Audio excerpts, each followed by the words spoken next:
माँ शारदे को नमन करती हूँ, पावन मंच को नमन करती हूँ। सभी आदरणीय जनों को सादर नमन करते हुए मैं सुनीता सेमवाल ख्याति रुद्रप्रयाग उत्तराखंड से स्वतंत्रता दिवस के शुभ अवसर पर अपनी एक स्वरचित रचना प्रस्तुत कर रही हूँ। तो आप सभी सुनिएगा और अपना आशीर्वाद अवश्य दीजिएगा। भले ही वीरों की शहादत पर, भले ही वीरों की शहादत पर ये आंखें नम हुई, लेकिन फिर भी वंदे मातरम की गूंजें कभी न कम हुई। उजड़ा है सिंदूर किसी का, किसी की चूड़ी टूटी है।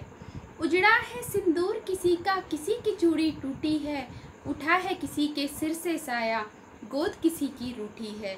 भले ही बर्फीली घाटी में सांसें हैं हर पल थमी हुई, भले ही हर बर्फीली घाटी में सांसें हैं हर पल थमी हुई, लेकिन वतन पे मिटने वालों में ना फिर भी कोई कमी हुई।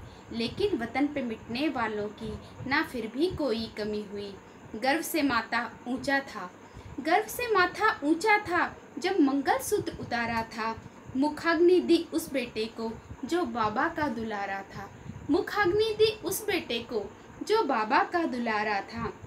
भले ही बूढ़े हाथों से उसकी, भले ही बूढ़े हाथों से उसकी लाठी छूट गई, भले ही बूढ़े हाथों से उसकी लाठी छूट गई, लेकिन उसकी हिम्मत से शत्रु की रीढ़ तो टूट गई।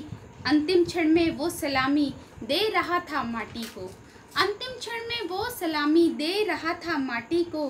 लहराया था जहाँ तिरंगा उसने देखा फिर उस घाटी को। धीरे धीरे हर तस्वीर जाने कब ओझल हो गई, धीरे धीरे हर तस्वीर जाने कब ओझल हो गई। गर्व से सीना चौड़ा था भले नजरें बोझिल हो गई। जब तिरंगे में लिपटकर घर आया उसका बदन, जब तिरंगे में लिपटकर घर आया उसका बदन। सलामी उस वीरांगना को जो थी बस 10 दिन की दुल्हन, जो थी बस 10 दिन की दुल्हन। पोंछा उसने आंसुओं को, शहीद को प्रणाम किया। पोंछा उसने आंसुओं को, शहीद को प्रणाम किया। यूं देश की वीरांगनाओं में उसने शुमार अपना नाम किया। गूंज उठी तब सारी सृष्टि देशभक्ति के नारों से, गूंज उठी तब सारी सृष्टि देशभक्ति के नारों से। वीर जवान अमर रहे के गगनभेदी जयकारों से, वीर जवान अमर रहे के गगनभेदी जयकारों से। सादर प्रणाम, बहुत बहुत धन्यवाद। जय हिंद, वंदे मातरम।